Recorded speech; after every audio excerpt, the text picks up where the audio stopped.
안녕하세요. 데이터베이스 강의를 담당하게 된 강원대학교 컴퓨터공학과 김진호 교수입니다. 오늘 여러분들과 함께 데이터베이스에 대해서 공부하도록 하겠습니다. 먼저 전반적으로 데이터베이스에 대한 개념에 대해서 1장에서 소개를 하도록 하겠습니다. 그 첫 번째로 데이터베이스라고 하는 것은 무엇인가, 그리고 그 데이터베이스를 다루는 DBMS 소프트웨어에 대해서 간단히 먼저 설명을 하도록 하겠습니다. 데이터베이스라고 하는 것은 많은 양의 데이터를 효율적으로 관리하고 그리고 또 편리하게 사용할 수 있도록 해주는 소프트웨어 기술을 데이터베이스라고 합니다. 데이터량이 많으면 효율적으로 관리하느냐 안 하느냐에 따라서 처리 시간이 엄청나게 차이가 납니다. 2초, 3초 만에 끝날 수 있는 프로그램이 한 달, 두 달 가도 끝나지 않는 이런 엄청난 시간적 차이가 날 수가 있습니다. 그것은 데이터량이 많을 경우에 그것을 효율적으로 하느냐 안 하느냐에 따라서 그렇게 차이가 날 수가 있는 거죠. 효율적으로 데이터를 처리할 뿐만 아니라 사람들이 편리하게 사용을 할 수 있어야 되겠죠. 그래서 효율적으로 처리할 뿐만 아니라 편리하게 사용할 수 있도록 해주는 여러 가지 기능을 가지고 있는 이런 소프트웨어 기술을 데이터베이스라고 합니다. 이런 데이터베이스를 어디에 사용할까요? 우선 다루는 데이터량이 많은 분야, 이런 분야에는 꼭 데이터베이스를 사용을 합니다. 지금 빅데이터 인공지능 시대에 데이터량이 많은, 그리고 그 많은 양의 데이터를 가지고 인공지능 학습을 하고 인공지능 소프트웨어를 만들고 하기 때문에 데이터량이 많은 것을 이제 다뤄야 되죠. 그렇기 때문에 여러분들이 빅데이터 인공지능 분석을 하기 위해서는 거기에 사용되는 데이터를 꼭 데이터베이스를 이용을 해서 하게 되기 때문에 여러분들이 데이터베이스에 대해서 잘 이해를 해야 됩니다. 데이터량이 많지 않더라도 데이터 자체가 중요한 분야, 데이터 관리를 중요하게 해야 하는 분야, 이런 분야가 데이터베이스를 필요합니다. 예를 들어서 은행 같은 경우에는 제일 먼저 데이터베이스를 도입해서 활용하던 이런 응용 분야인데, 은행에서는 고객들의 입출금 기록 자체가 돈이죠. 그래서 그것을 잘 관리해야만 하는 이런 분야에서 데이터베이스를 필요로 합니다. 이 데이터베이스를 다룰 때 사람들이 직접 조회하거나 다룰 수도 있지만, 이 데이터를 이용해서 어떤 분석 프로그램을 만들거나 소프트웨어를 개발을 하기 위해서 데이터베이스에 들어있는 데이터를 이용을 합니다. 그렇기 때문에 그 데이터를 이용해서 분석 소프트웨어가 됐던 일반 응용 소프트웨어가 됐던 프로그램을 많이 만들어야 할 경우에는 효율적으로 처리될 뿐만 아니라 편리하게 사용하니까 이 소프트웨어 만드는 데 드는 노력과 비용이 적게 들겠죠. 그래서 소프트웨어 개발 비용을 줄이기 위해서, 소프트웨어 개발 노력을 줄이기 위해서 데이터베이스를 사용을 합니다. 그래서 이 데이터베이스는 이 빅데이터 시대의 핵심 요소 중에 하나다, 이렇게 생각을 할 수가 있겠죠. 이 데이터베이스를 다루고 활용하는 전체 시스템 환경을 데이터베이스 시스템, 이렇게 부르죠. 이 데이터베이스 시스템은 많은 양의 데이터를 일단 모아놓고 밖에서 사람들이 사용을 할 때 쉽게 사용을 하고 효율적으로 사용할 수 있도록 관리해주는 소프트웨어를 제공합니다. 이 소프트웨어의 도움을 받아서 사람들은 편리하게 데이터베이스를 사용을 하고, 그리고 내부적으로는 이 소프트웨어가 데이터베이스를 효율적으로 아주 빠르게 처리하도록 이렇게 해주는 거죠. 이 소프트웨어를 데이터베이스 매니지먼트 시스템, DBMS다, 그렇게 줄여서 부릅니다. 이 DBMS의 소프트웨어를 이용을 해서 우리가 데이터베이스를 저장하기도 하고 데이터베이스를 이용하기도 합니다. 이 데이터베이스를 이용하는 형태는 크게 놓고 보면 이제 두 종류로 그렇게 얘기할 수가 있겠습니다. 하나는 사람들이 직접 이 데이터를 조회하거나 데이터를 꺼내 보거나 할 수가 있겠죠. 그래서 DBMS 소프트웨어에다가 직접 명령을 해서 데이터를 조회하거나 데이터를 이용하는 이런 방식으로 데이터베이스를 사용할 수 있습니다. 이런 방식을 대화식이다 이렇게 얘기합니다. 사람이 대화하듯이 어떤 데이터베이스에다가 뭘 달라 이렇게 요청을 하고 그럼 결과를 받아보고 다시 요청을 하고 결과를 받아보고 DBMS하고 대화하듯이 사용한다라고 해서 이걸 대화식이라고 부르죠. 그 다음에 또 하나는 프로그램에서 우리가 프로그램을 하다 보면 프로그램에 입력 데이터가 있고 출력 데이터가 있고 이 데이터를 처리하는 문장들로 프로그램이 이루어지죠. 그래서 이 프로그램 안에는 데이터를 필요로 하는 데이터를 다루는 이런 문장들이 있습니다. 그러면 이 프로그램 안에서 데이터가 필요한 부분은 데이터베이스에다가 명령을 해서 가지고 오고 그 데이터에 대해서 어떤 산술 계산을 한다든가 혹은 통계 계산을 한다든가 하는 이런 계산은 프로그램 문장을 이용해서 작성을 하게 되겠죠. 그래서 프로그램을 작성하기 위해서 그 프로그램에서 필요로 하는 데이터를 가져오기 위해서 이 DBMS라는 소프트를 이용해서 데이터를 가져올 수 있습니다. 이런 방식을 내장식, 인베이딩 방식이다 이렇게 부릅니다. 어디에 내장되어 있느냐? 프로그램 안에 데이터베이스에 대한 문장, 데이터베이스에 대한 요청이 내장되어 있다, 포함되어 있다 이런 의미죠. 그래서 이 DBMS라는 소프트웨어는 사람이 직접 대화식으로 사용할 수도 있고 프로그램에서 이 데이터베이스를 접근해서 데이터를 활용할 수 있습니다. 내장식으로 사용하든지 대화식으로 사용하든지 다 이 DBMS에다가 명령을 할 때는 이 DBMS가 알아들을 수 있는 명령을 해야 되겠죠.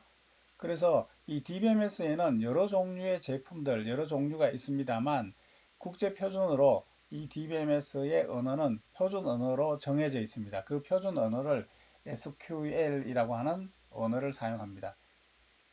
그래서 이 SQL이라는 언어를 사용해서 사람들이 대화식으로 사용하기도 하고 SQL이라는 언어를 이용해서 프로그램 안에서 사용하기도 합니다.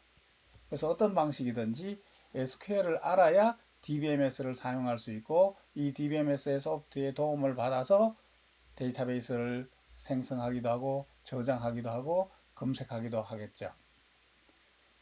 이런 그 전체적인 환경을 데이터베이스 시스템이다라고 얘기를 하고 우리가 이 데이터베이스에 대해서 배우게 될 텐데 데이터베이스를 배운다, 데이터베이스를 활용한다라고 하는 것은 결국 이 DBMS를 사용하는 것이고 그 DBMS는 SQL이라고 하는 언어를 사용하기 때문에 결과적으로 이 SQL 언어를 이용해서 데이터베이스를 사용하게 되고 여러분들이 이 SQL 언어를 이번 시간에 배우시게 될 겁니다.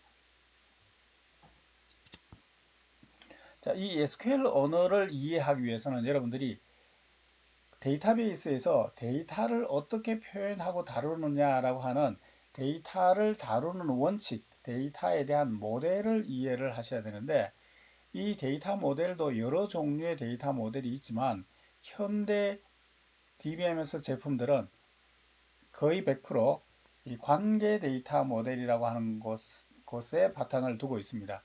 그래서 여러분들이 관계 데이터 모델에 대해서 이해를 하고 이 관계 데이터 모델을 사용하는 DBMS 데이터베이스의 언어 SQL을 배우셔야 됩니다.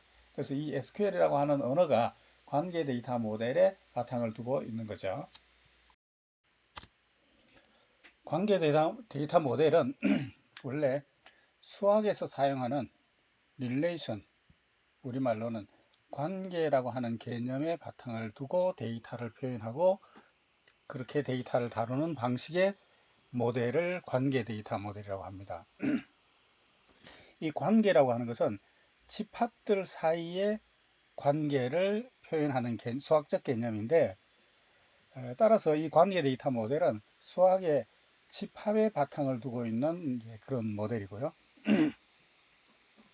이 집합의 개념으로 데이터를 표현하고 집합을 다루듯이 데이터베이스를 다루는, 그래서 이 SQL이라고 하는 데이터베이스 언어가 이 집합을 다루듯이 사용할 수 있는 그런 형태의 언어입니다. 그래서 이 관계 데이터 모델과 SQL이라는 언어는 굉장히 밀접한 관계가 있는 거죠.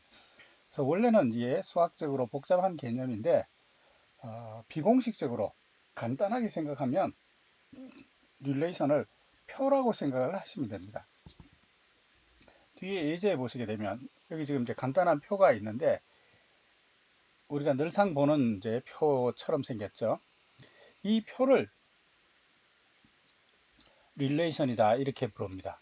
이 수학에서 릴레이션이라고 하는 것을 표현하는 방법 중에 하나가 표로 표현하는 방법이 있어요. 그래서 이 표 형태로 표현을 했기 때문에 표가 릴레이션이다 이렇게 생각을 하면 됩니다. 이 표는 여러 개의 열들로 이루어져 있는데 이 열이라 부르기도 하지만 애트리뷰트다 이렇게 부르고, 이 표에 열의 제목이 있죠. 이 제목을 애트리뷰트 이름 이렇게 부르고요. 그러면 이제 각 열마다 애트리뷰트 이름들이 있겠죠. 이게 이 표의 틀에 해당이 되죠. 그래서 이 테이블의 스키마 또는 타입이다 이렇게 부를 수 있습니다. 그래서 어쨌거나 이 표의 제목 부분이 있고, 그 다음에 이 각 열에 해당하는 값들이 이렇게 행으로 나오게 되겠죠. 이 하나하나의 행을 튜플이라고 부릅니다. 그래서 행과 열로 이루어져 있는 간단한 형태의 표를 릴레이션이라고 하고, 이 표로 데이터를 표현하고 이 표를 다루듯이 데이터베이스를 다루는 방식이 관계 데이터 모델이다 이렇게 생각하시면 되겠습니다. 자, 여기에 컴퍼니 어떤 회사의 데이터베이스의 예제가 지금 이제 표현되어 있는데, 우리가 앞으로 사용하게 될 예제들이 이 컴퍼니 데이터베이스를 주로 사용할 거기 때문에 이걸 좀 이해하고 지나가는 것이 좋습니다. 자, 이것은 이제 어떤 회사에서 이 회사 업무를 다루기 위한 그런 이제 데이터베이스 예제가 되겠습니다. 회사에는 사원이 있겠죠. 그래서 이게 사원에 대한 정보를 담고 있는 테이블, 엠플로이 테이블이고요. 그 사원들이 근무하는 부서들이 있겠죠. 그 부서에 대한 정보, 디파트먼트라고 하는 테이블이 있고요. 그리고 그 부서에 그 사원들이 일하는 업무가 있겠죠. 그 사원들이 참여해서 일하는 프로젝트 또는 업무가 있겠죠. 그래서 프로젝트에 대한 정보, 그 다음에 사원들이 부양하는 부양 가족에 대한 정보, 그 다음 여기 있는 건 어떤 거냐 하면 어떤 사원이 어느 프로젝트에 참여하고 있는가, 그리고 거기에 어느 정도의 시간을 들여서 어느 정도의 시간으로 참여하고 있는가 라고 하는 이 각 사원이 프로젝트 업무에 참여하는 정도가 표현되어 있는 테이블이 있습니다. 자, 여기 보시는 것처럼 관계 데이터베이스에는 모든 것을 다 이와 같이 테이블 형태로 표현하는 모델, 이것이 관계 데이터베이스 모델이고, 관계 데이터베이스는 이런 표들의 모임이다 이렇게 생각을 하시면 됩니다. 각 표들은 표의 제목 부분이 있겠죠. 그래서 그 표의 제목 부분을 그 테이블의 스키마 이렇게 부르고, 그 스키마 틀에 맞춰서 실제 데이터들이 각각 이렇게 행이 이렇게 여러 개 있는 이런 형태의 표가 되어 있겠죠. 앞에 말씀드렸던 이 employee라고 하는 이 테이블의 예에서 보시면 여기 사원들의 first name, middle name, last name, 소셜 시큐리티 번호, 생일, 주소, 성별, 월급, 이 사람의 상사가 누구냐라고 하는 상사의 멘토의 사원 번호, 근무 부서 번호, 이와 같이 이제 여러 개의 열들로 이루어져 있습니다. 모든 테이블들은 다 기본 키라고 하는 열을 갖습니다. 이 기본 키라고 하는 것은 뭐냐 하면 이 테이블 안에 여러 행들이 있는데 이 각각의 행들, 터플들을 식별하는, 구별하는 기준되는 값을 가지고 있는 열을 기본 키라고 합니다. 여기 보시게 되면 우리나라의 주민번호에 해당하는 소셜 시큐리티 번호, 주민번호를 알게 되면 어느 사원이다라고 하는 걸 식별해낼 수 있죠. 구별할 수 있죠. 그래서 이렇게 각 행을 구별하는 기준이 되는 열을 기본키라고 하고, 모든 테이블들은 기본키를 다 가져야 합니다. 이 기본키에는 다 서로 다른 값을 가지고 있어서 어떤 값을 알면 어떤 행이다, 터플이다 하는 걸 이제 알 수 있습니다. 예를 들어서 여기 부서 테이블에서 보시게 되면 부서 번호가 이 부서 테이블의 기본키입니다. 모든 부서들마다 서로 다른 번호를 가지고 있죠.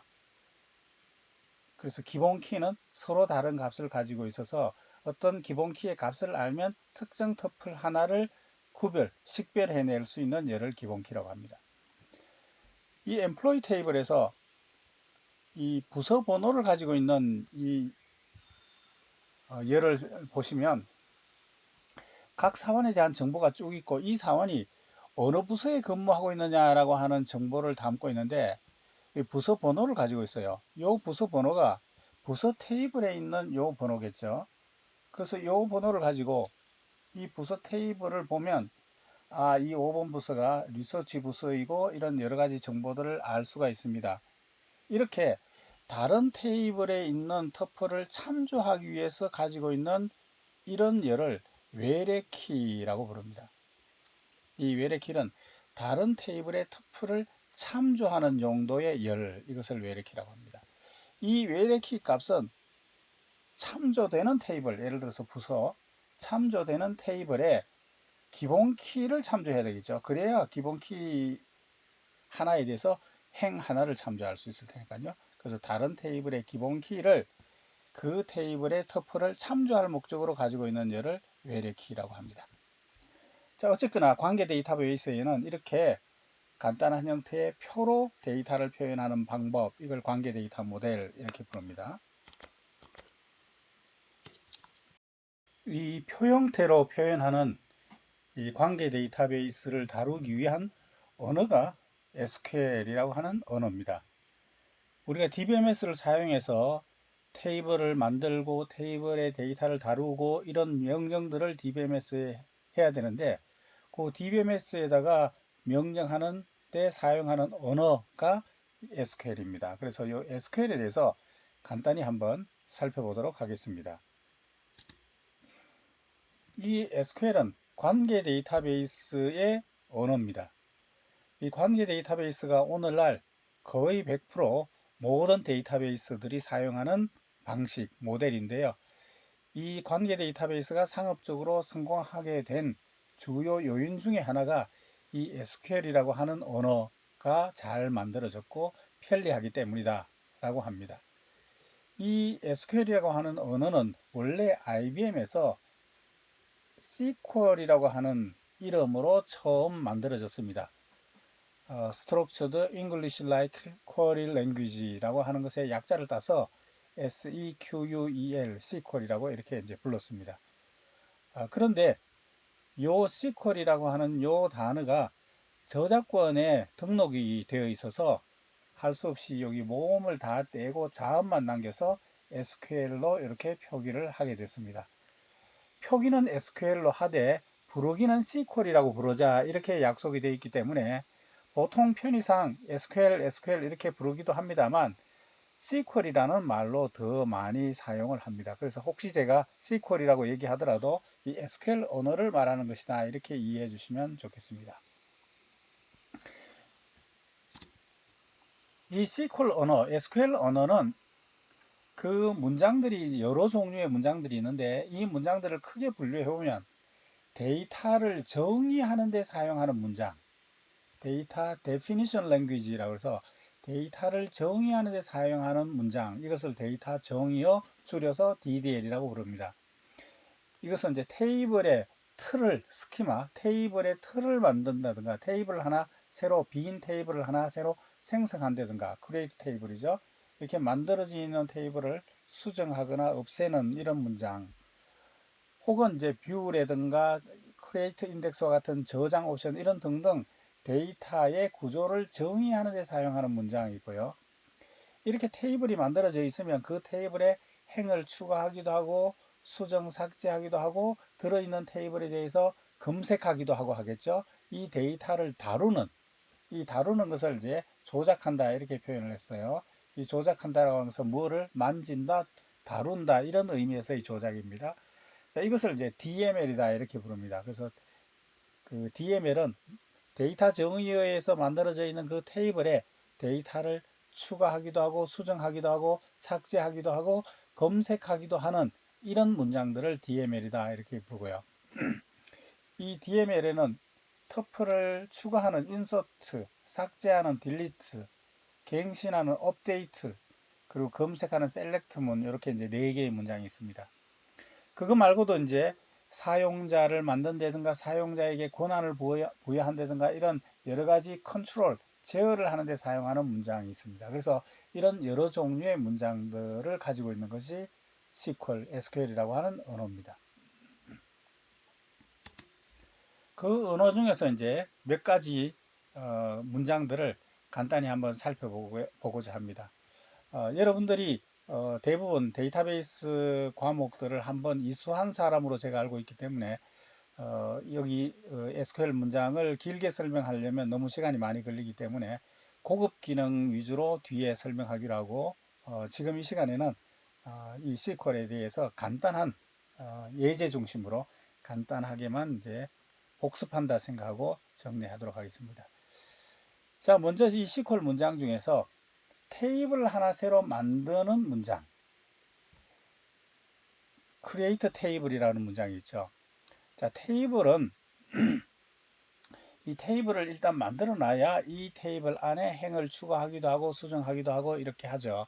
그래서 먼저 테이블의 틀, 빈 테이블 하나 먼저 만드는 문장, 이게 create table입니다. 자, 테이블을 만드는 문장은 여기 보시는 것처럼 create table 한 다음에 테이블 이름이 있고 괄호, 꼬불랑한 요 중괄호, 요걸 이제 C 언어 같은 데서 많이 사용하기 때문에 요걸 이제 잘못 사용하는 경우가 있는데 그렇게 되면 구문 오류가 납니다. 요 원괄호를 사용해야 됩니다. 괄호를 열고 하나의 행에 대해서 정의를 하고 콤마 다음 행에 대해서 정의를 하고 이런 식으로 이제 행을 하나씩 정의하면 되고요. 한 열에 대해서 정의하면 되고요. 열은 열의 이름, 애트리뷰트 이름이죠. 열의 이름에다가 그 열이 갖는 데이터 타입, 그리고 넣을 값이 될 수 없다 혹은 다른 이제 옵션이 있을 경우에는 옵션을 이제 여기다가 이제 넣을 수 있습니다. 그래서 열의 이름에다가 데이터 타입을 뒤에 준다라고 하는 것 기억하시기 바랍니다. D 넘버 부서 번호인데 부서 번호는 정수 타입, MGRS에서는 문자 9글자, MGR start date는 날짜 타입, 뭐 이런 식으로 열의 이름 뒤에 그 데이터 타입을 이렇게 정의해 주시면 됩니다. 모든 테이블에는 기본키가 있어야 된다 이렇게 얘기했죠. 그래서 기본키를 지정하는 방법은 이 primary key라는 절을 둔 다음에 괄호 안에 기본키 이름을 넣어주면 됩니다. 자, 또 하나의 예를 보겠습니다. 요 위에 있는 employee 테이블을 만드는 예를 한번 보겠습니다. 자, 여기 보시면 create table 한 다음에 테이블 이름이 있고요. 원괄호 안에 각각의 행에 대한 정의가 쭉 있습니다. first name, middle name, initial, last name 이런 식으로 각 열에 대한 정의가 콤마로 구분되어서 있습니다. 한 열에 대한 정의는 열의 이름과 데이터 타입, 옵션이 있으면 이제 옵션을 줄 수가 있고요. 이렇게 쭉 하시면 되고요. 그리고 모든 테이블에는 기본 키가 있어야 되니까 primary key 한 다음에 기본 키로 사용할 열의 이름, 애트리뷰트 이름을 여기다 넣어주면 됩니다. 이 사원 테이블의 경우에는 소셜 시큐리티 번호, 우리로 치면은 주민등록번호 이것을 이제 기본 키로 지정을 했습니다. 그 다음에 외래 키라고 하는 것을 앞에서 잠깐 얘기를 했는데요. 외래 키를 지정할 때는 foreign key라고 한 다음에 요 DNO라고 하는 것이 사원에 근무하는 부서 번호를 가지고 있는 열인데 이 부서 번호를 가지고 부서 테이블에 가면 부서에 대한 그 번호에 부서에 대한 정보들이 있죠. 그래서 부서 테이블에 있는 정보를 참조하기 위해서 존재하는 열이기 때문에 다른 테이블에 있는 정보를 참조하기 위해서 가지고 있는 열, 이것을 외래키라고 한다 그랬죠. 그래서 이 DNO를 외래키로 지정을 하는데 외래키는 foreign key 그리고 foreign key의 열의 이름, 무슨 테이블을 참조하느냐 references라고 한 다음에 참조되는 테이블의 이름을 여기 적어주면 됩니다. 괄호 뒤에는 그 테이블의 어느 기본 키를 참조하느냐 해서 기본 키가 여기 들어있는데 이거는 생략해도 되고요.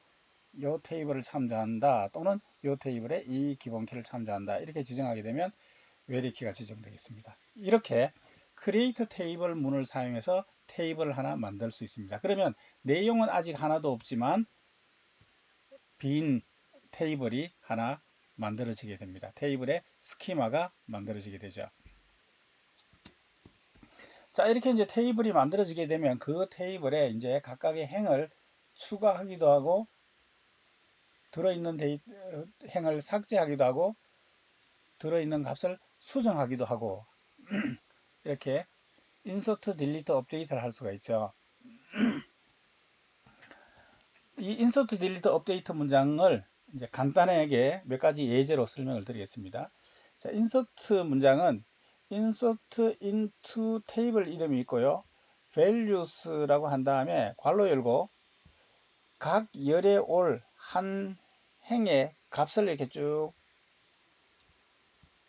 입력해 주시게 되면 한 행이 입력이 됩니다. 이때 이 각각의 값은 create 테이블 할 때 애트리뷰트를 정의해 줬죠. 그 정의 순서대로 값이 온다 이렇게 생각을 합니다. 데이터베이스 과목을 들어서 여러분들 아시겠지만 문자 열의 경우에는 싱글 쿼테이션, 더블 쿼테이션 아닙니다. 싱글 쿼테이션을 이렇게 묶어주면 이게 문자 또는 문자 열 값이 되는 거고요. 숫자는 그냥 싱글 쿼테이션 없이 이렇게 해주시면 되겠습니다. 여기에 터프를 하나 인서트 추가하는 문장의 예가 되겠습니다. 삭제하는 경우를 보시면 삭제는 어떻게 하면 되느냐 하면 delete from 한 다음에 테이블 이름이 있고요. 어떤 조건을 만족하는 터플을 삭제할 것이냐 라고 하는 삭제될 터플의 조건을 외어절 뒤에 주시면 됩니다.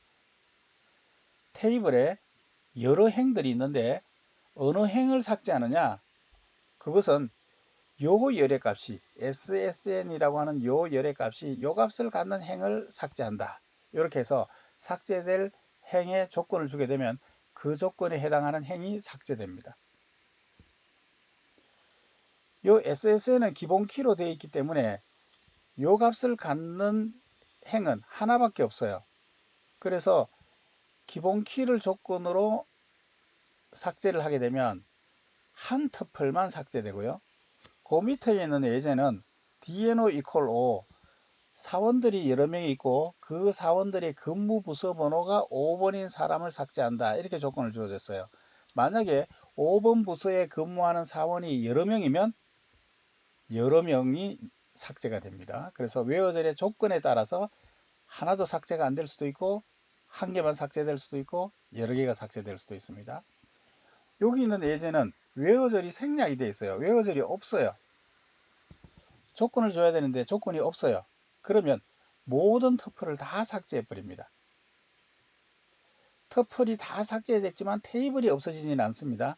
빈 내용의 테이블로 남아 있습니다. 그 다음에 갱신하는 경우를 보겠습니다. 갱신은 어떻게 하느냐면 업데이트라고 한 다음에 테이블 이름을 주고요. set 한 다음에 애트리뷰트하고 값 이렇게 주면 됩니다. 이렇게 하게 되면 요 애트리뷰트 셀러리라는 애트리뷰트를 요렇게 요 5만으로 수정하겠다 라고 하는 겁니다. 어떤 터플을 수정하느냐 라고 하는 수정될 터플의 조건은 외어절에서 줍니다. 그래서 SSN이라고 하는 이 열이 요 값을 가지고 있는 행들을 셀러리를 5만으로 고쳐라 이렇게 해서 갱신을 하도록 명령할 수 있습니다. 이것도 아까 딜리트하고 마찬가지로 외어절에서 갱신될 조건을 주는데 이 조건에 따라서 SSN은 기본 키니까 이 조건을 만족하는 터플이 하나밖에 없겠죠. 한 개 터플이 갱신될 것이고 만약에 근무부서 5번인 걸 수정하겠다라고 하게 되면 근무부서 5번에 근무하는 사람은 여러 사람이 있을 수 있겠죠. 그러면 이 조건을 만족하는 터플이 여러 개고 여러 개가 수정이 됩니다. 여기 있는 예제 보시게 되면 employee를 업데이트 하는데 set 한 다음에 salary equal 5만 콤마 DNO 이퀄 6 이렇게 하게 되면 웨어즈를 만족하는 조건의 터플들의 셀러리를 5만으로 고치고 DNO도 6으로 고치고 이렇게 여러 개의 값을 갱신하도록 이렇게 업데이트 할 수 있습니다. 밑에 있는 예제는 employee를 갱신하는데 salary equal salary 곱하기 1.2라고 이렇게 되어 있습니다. 요거는 웨어젤의 조건을 만족하는 터플의 기존 셀러리 값을 1.2를 곱해서 새로운 셀러리 값으로 갱신한다 이런 뜻입니다. 그러면 이제 기존의 셀러리 값에다가 1.2를 곱하니까 기존 값보다 20%가 많은 값으로 갱신이 되겠죠. 자, 이렇게 테이블에 터프를 넣기도 하고 수정하기도 하고 갱신하기도 하고 이렇게 인서트, 딜리터, 업데이트문을 사용해서 데이터를 추가, 수정, 삭제할 수 있습니다. 그 다음에 이제 들어있는 데이터에 대해서 우리가 원하는 값을 검색하겠다라고 할 때 사용하는 문장이 select라고 하는 문장입니다. 이 select가 굉장히 기능이 복잡한데 여러분들이 데이터베이스 과목을 대부분 들은 것으로 제가 알고 있기 때문에 그냥 예제만 몇 가지 통해서 간단하게 요약을 하겠습니다.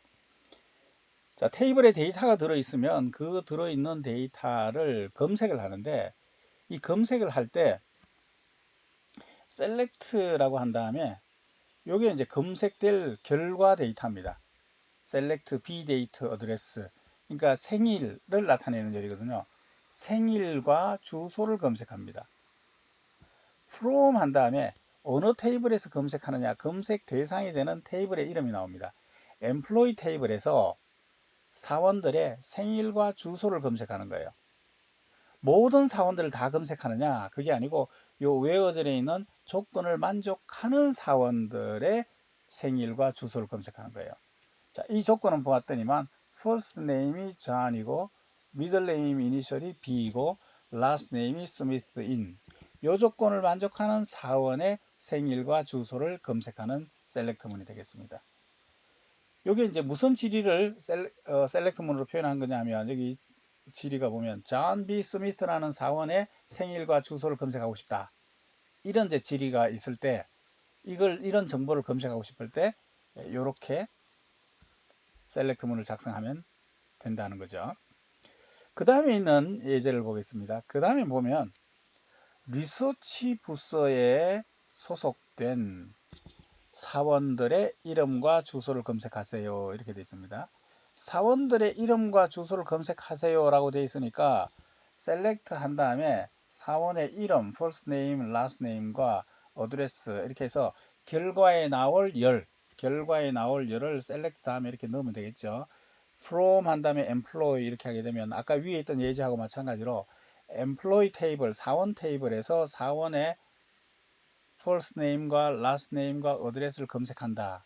근데 조건이 뭐냐 하면 리서치 부서에 소속된 사람이에요.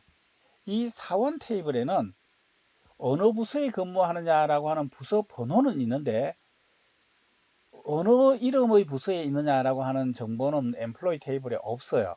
employee 테이블에는 각 사원이 어느 부서에 근무하느냐라고 하는 부서 번호만 있어요. 이 번호를 가지고 부서 테이블로 가보면 그 번호의 부서의 이름이 뭔지가 부서 테이블에 나오겠죠.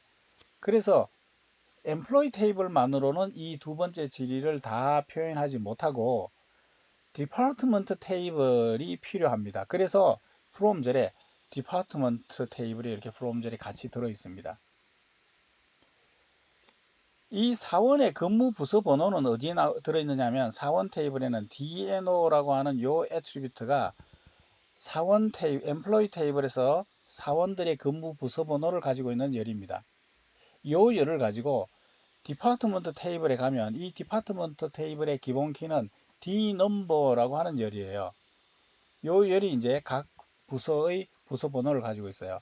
그래서 이 사람의 근무 부서 번호하고 같은 요 기본 키 부서 테이블의 부서 번호를 찾은 다음에 그 부서의 이름이 리서치인 이렇게 표현하게 되면 디파트먼트 테이블에 있는 부서의 이름을 조건으로 해서 그 이름의 부서 번호를 근무 부서, 엠플로이의 근무 부서로 하는 사원을 찾을 수가 있습니다. 이렇게 되면 리서치 부서에 소속된 사원의 이름과 주소를 검색할 수가 있죠.